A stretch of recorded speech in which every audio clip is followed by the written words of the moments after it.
Call me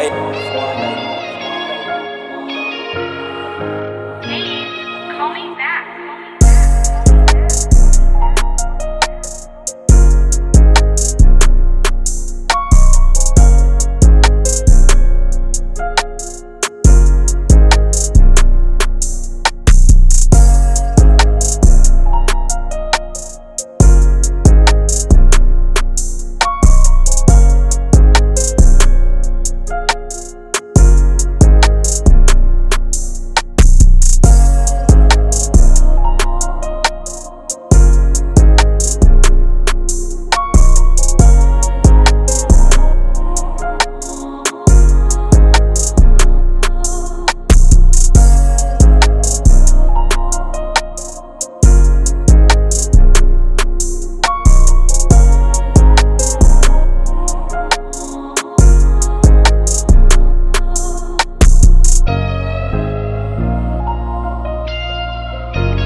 Always took the time so many meetings and watching people and finding out that a lot of us felt off the top. I didn't have a damn thing to laugh about or smile about, and I think we all experienced that, and we still do. Because the time you come to the meeting, ain't none of us gonna smile until the damn thing funny, because we done went through a moment and we hurt, and we need to just be quiet or get some healing words or sing some songs like we always put Papa Smurf and Trina on the spot.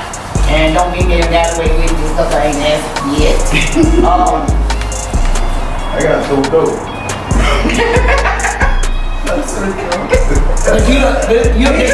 But it's your third place. This is your week. And we want to help us to surround you, whatever it is. This year, April the 5th, really don't know if it was an overdose or real poisonous. Got the autopsy back, but it's really not saying anything. It just said acute combined drug toxicity, which, you know, it means a combination of many things, but that still is not really giving me any answers. He went to the hospital, got a call from his baby's mother, which lives in Lewisburg. Don't know why the young lady called her. They never found me. I called his phone because I wasn't believing what I was hearing. So I called the phone. The young lady answered the phone. She told me he passed away. So I got to the hospital. Nobody really talked to me. The nurse asked me who I was, and she said, well, you know what happened? I'm like, well, no, I mean, I don't know. And she said, well, he didn't make it. So I was like, well, at that time, I just kind of lost everything. So I called my sister, and I called my cousin, which was a nurse. Nobody ever came back to talk to me. I don't know what the young lady told. I asked her, did the police come? Was anybody here? I mean, and she's like, yeah, they talked to me, but nobody ever came and talked to me. I worked in the medical field before, working in general hospital, so I knew, I'm like, well, maybe they changed the protocol or something, but I thought they were supposed to talk to somebody next again, regardless to whatever it was. I don't believe it was self-inflicted. I don't believe that, because my son, at that time on that weekend, he was preparing to go to a wedding renewal vow. He was planning to get his son, him and his girlfriend about outfits. I'm not going to say he hadn't used drugs before, because he had, but I know within myself that he wouldn't have taken something that he didn't know what it was. This young lady, I tried to reach out to her just to ask her some questions, because it's still not clear to me what really went on. She's told 3 different stories, and so now that my mind is, I hurt, I really hurt. I feel like half of my body is gone. I have 3 kids, but I feel like now I'm not complete because that was my ride or die. And we had a love-hate relationship. But you know, kids get grown. They don't ever want to. I always listen to what mama has to say. But I never thought I was going to ever get a call talking about my son was dead. So I hurt now because I don't really know what drugs he had taken. My mind, it keeps coming to me, fentanyl.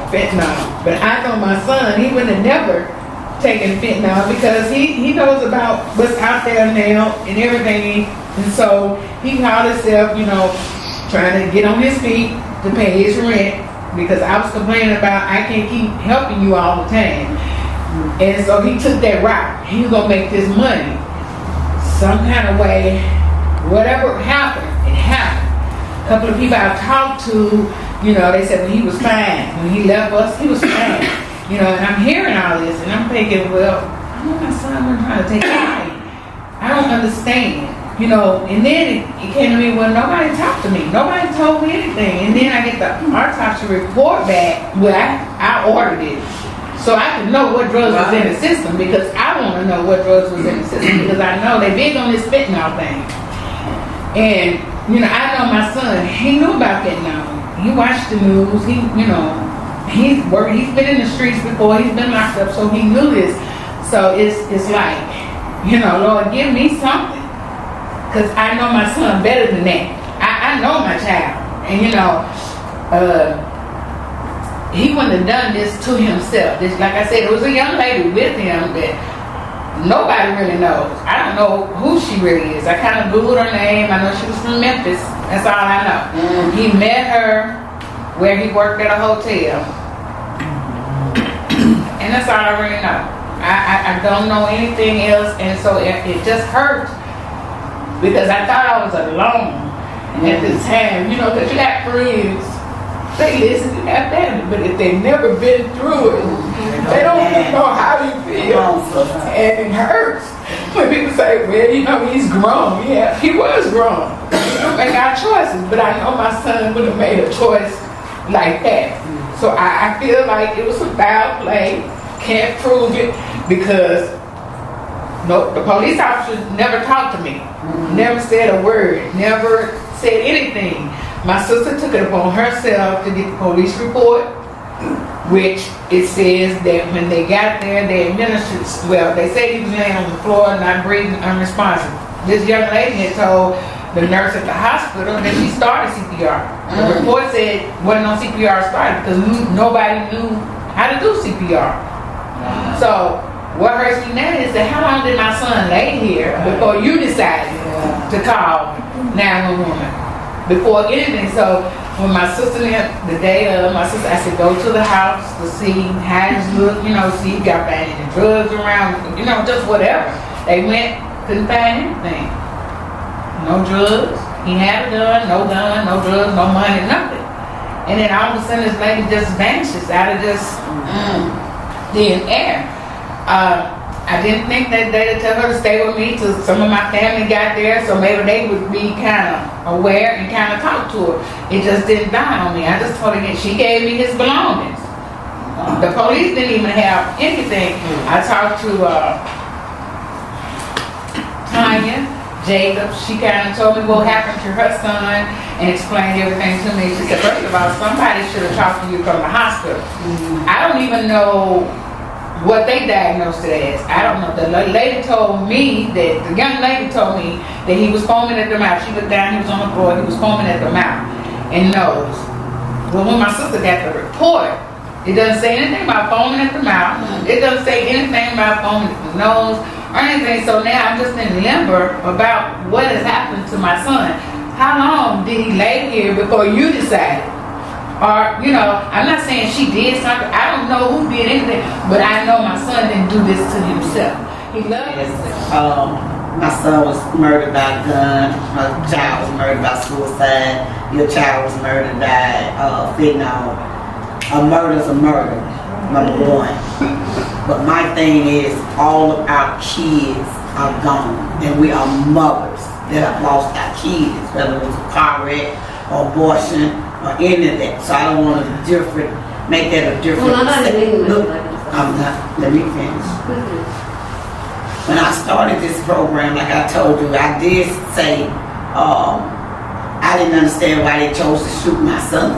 You know, why is everybody killing folks? Why each other is shooting each other? I did start off saying that. And I was at a Waffle House one time at a meeting talking, and this lady came up to pour some more coffee, and whoever cup was drinking coffee. And she said, I heard your conversation, and I wish I could come to your group. And I'm like, oh, let me give you a card. She said, no, but my daughter didn't get killed by a gun. Her boyfriend murdered her by running over her in his car, domestic violence. And I was like, wow. But then I immediately told her, but ma'am, you're a mother that just lost a kid, a child. So here's my card, and this group is for you. And so when Big Baby said to me about her child dying of fentanyl, I had no idea. I thought your child was murdered, and I told you that. Because all I want to do is just welcome y'all in and have a space for y'all to talk. And it started out with just mothers who have been shot, gunshots, and murdered by the gun. Then it started getting people like, what's her name, Marlene, when she came and found out her 11-year-old daughter killed herself. And I was like, I don't know nothing about no suicide stuff, right?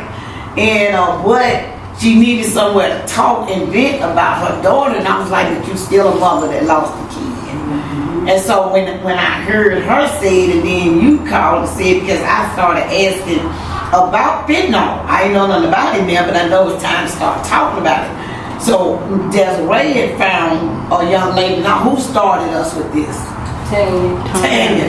Yeah, she's in Colorado, but she would fly back and forth down here because her son was murdered here. And what I tell when I say murder, because like you just said, you know he wouldn't have took this knowing that it was laced with fentanyl, something that's gonna kill you like that. You know your son wouldn't have took this if they knew. I'm a college student and I'm gonna experiment on everything. I was out in the streets and I'm gonna smoke my dope. I'm gonna smoke. I'm not going knowing this is the dope that's gonna kill me. I'm not taking a Xanax because my anxiety all over the place and I need to calm down.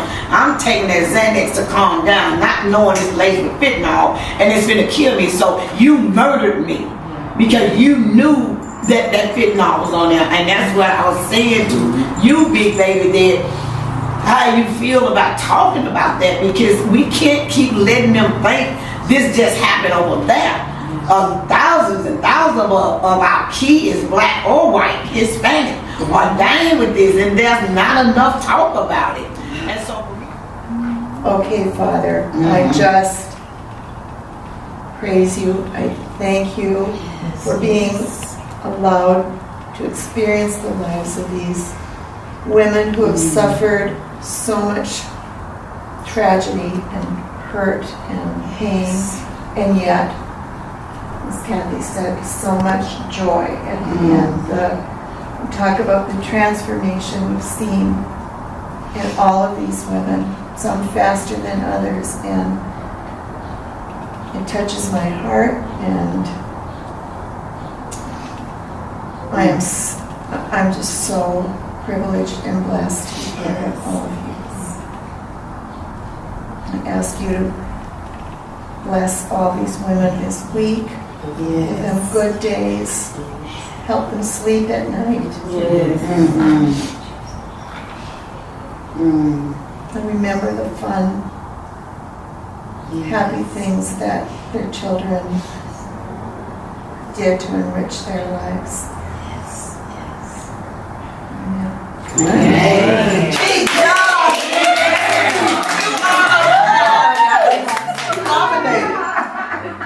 we got a Moms Over Murder card. It's got a QR code on it, so if you want to give me a donation on the spot, all you got to do is scan the card. And on the back, bam, it tells y'all who we are and what the money goes for. Please donate.